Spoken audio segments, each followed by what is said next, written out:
Illness word है और wellness. अगर बीमारी को हम देखें शुरू में क्या दिख रही है, डेफिशिएंसी ऑफ न्यूट्रिशन, ठीक है। डेफिशिएंसी क्यों? क्योंकि बैलेंस डाइट ले रहे हैं, बैलेंस डाइट ले रहे हैं लेकिन बैलेंस न्यूट्रिशन नहीं है उसके अंदर।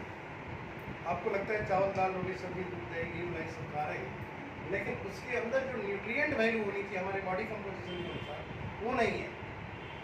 तो वैसी स्थिति में डेफिशिएंसी क्रिएट होगी और डेफिशिएंसी लीड करके आपको बीमारी का रूप पकड़ेगा। अब इसके असर कहाँ कहाँ पड़ेंगे?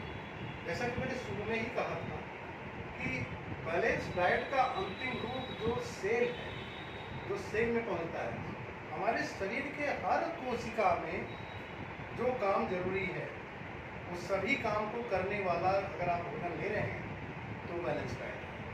अब आपके शरीर में कितने सारे सिस्टम हैं, जैसे शुरू में ही आपने देखा, आपने तो पहली चीज समझा डाइजेस्टिव सिस्टम। डाइजेस्टिव सिस्टम में इन्वेंट्री कैनाल के साथ साथ रिलेटेड उसमें लीवर है, स्प्लीन है, पैंक्रियाज है, ये सारी चीज़ें जो ग्लैंड्स वगैरह हैं वो सब इंक्लूडेड है, क्योंकि उनका अलग अलग जगह पर अलग अलग काम हो जाता है।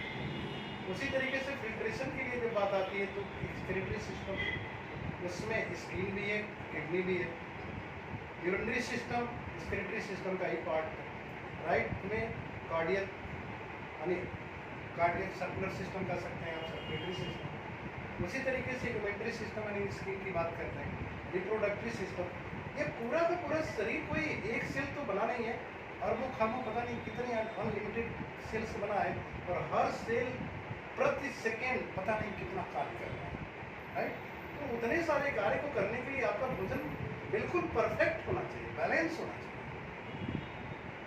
अब जिसमें कोई कमी हुई, वो बीमारी हुई, तो डॉक्टर के पास जाएंगे तो डॉक्टर क्या बोलता है, जो कमी हुई उसकी वजह से जो बीमारी होती है उसकी वो मेडिसिन देता है।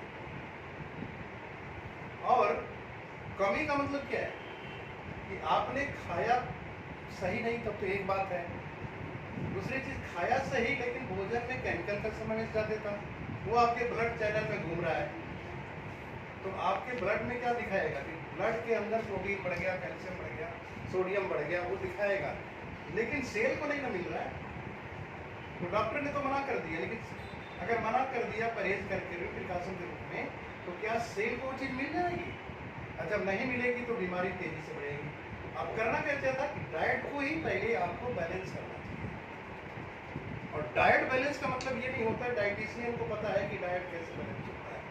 वो डाइट जिसमें न्यूट्रिशनल वैल्यू आपको वो मिले जो बॉडी का कंपोजिशन है। और इसकी लैकनेस कह सकते हैं कि आज के डेट में हॉस्पिटल्स में डाइटिशियन तो हैं लेकिन न्यूट्रिशनल एक्सपर्ट नहीं। अब ये चीज़ अगर आपको क्लियर नहीं है तो बीमारियां तो बढ़ेंगी, दो तरह से बढ़ेंगी। एक तो आपके ब्लड लेवल में ज़्यादा दिखाएगा, शरीर को मिलेगा नहीं, तो दोनों तरफ से, एक तरफ से डॉक्टर ने मना कर दिया, दूसरी तरफ दवाई दे दिया, तीसरी तरफ ले नहीं रहे, तो बीमारी बड़ी तेजी से बढ़ेगी। इसलिए कोई व्यक्ति हॉस्पिटल में अगर जा रहा है तो क्या लग रहा है कि वो परमानेंट क्योर हो गया? अगर क्योर होता तो इतने सारे हॉस्पिटल में कहीं ना कहीं प्रॉब्लम है। हमें आपको इस चीज़ को ध्यान में रखते हुए मिशन के तौर पे काम करना चाहिए वेलनेस के ऊपर। वेलनेस एक अलग चीज़ है, वेलनेस पर अगर आप काम करते हैं तो इलनेस का कोई जगह नहीं बचता। बीमारियां अगर 80 साल 90 साल चले जाएं पहले, वहाँ पर बीमारियों का स्वरूप अलग था।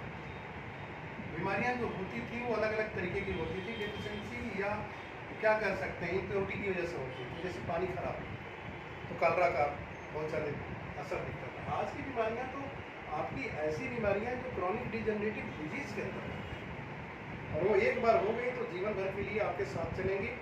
तो ऐसे स्थिति में आपको ये विशेष तौर से पूरी चीज़ का एक ही चीज़ मैं कहना चाहूँगा कि आप कॉन्शियस हो जाइए अपने न्यूट्रिशनल वैल्यू के ऊपर जो आपकी बॉडी को चाहिए।